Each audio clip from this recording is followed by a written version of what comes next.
Hi, welcome to Quid Pros Quo. I'm Zac. And I'm Rin. And today we are talking about role playing and writing. So, Rin and I, we actually, a few years ago, we were in the same role playing group. Yes, Zac was our GM.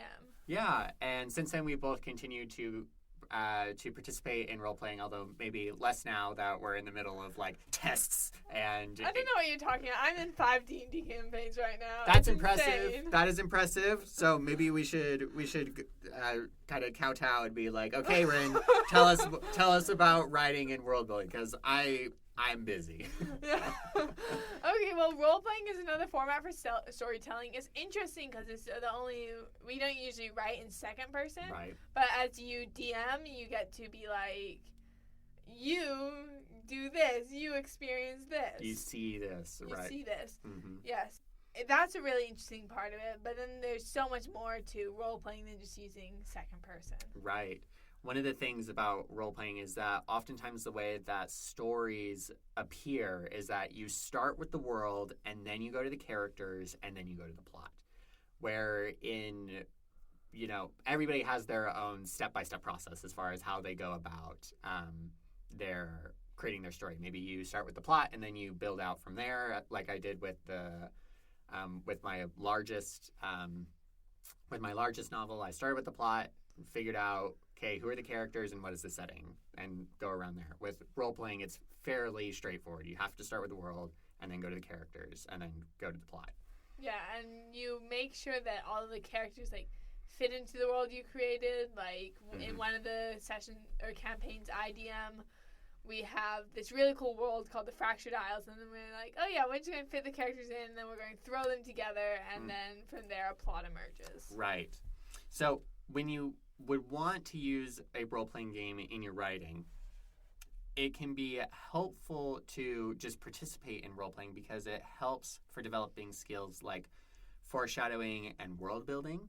And then for certain genres of writing as well, you need some kind of role-playing game background or some kind of role-playing system to make the genre work. Specifically, Lit Mag.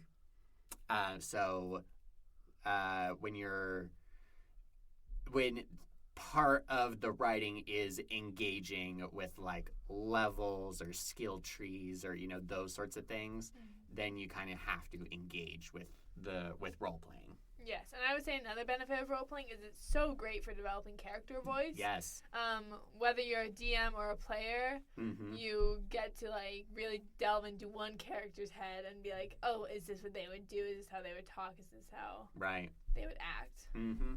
And that could be really helpful if you struggle with characterization in your writing to approach it as if you were role playing. And it can also help for sometimes I found myself where it's like, this character feels a little boring. And so I go back to thinking about, okay, role playing, if I were playing this character and I were committing to playing this character for a couple months, what would I need to do to make them more interesting? And then that helps with the writing because then the character isn't boring. Yeah, absolutely. There are a few different types of tabletop RPGs that we're going to talk about. Probably the most familiar one to most people is dice-based RPGs, like Dungeons and Dragons or Fate. And I know you really like Fate. I do. That's the system we played when we were in the campaign together. Yep. I haven't played Fate since. I don't have the right dice. That's fair. They're kind of unique. Yeah. But I play mostly D&D these days. So you roll a die or dice. You roll a die or some dice. Yep. And that randomness, which we talked about in our randomness and world building episode, is what helps drive the story. It lends an element of fate, so to speak. Yeah. These types of systems tend to lean towards, I said Lit Mag earlier, that is not correct. Lit RPGs. So literary RPGs. That's what it stands for. And it's a specific genre. Anyway, these types of systems will basically be you running a character of your own creation through a campaign of your own creation. So not only, if you are familiar with role-playing, you're not only the DM, but you're also all of the characters, which shouldn't actually be that hard because you're already all of the background characters when you're the DM.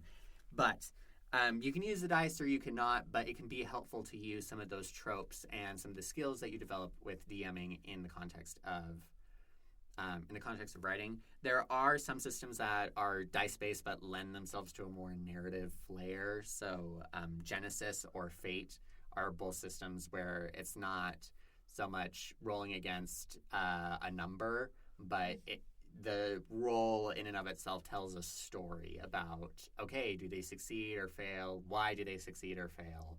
And, are they doing a success with, some bad thing happening to them, or are they failing with some good thing happening to them? It can be a lot more complicated than just succeed or fail. Yeah. That's a concept I actually recently came across when I was reading some D&D blogs. Yeah. They called it splitting the check, where it's like, you're rolling against a number, yes, but you have to also, if you're within 2 of the number, you, succeed with a cost or fail with a small win. Mm-hmm. So.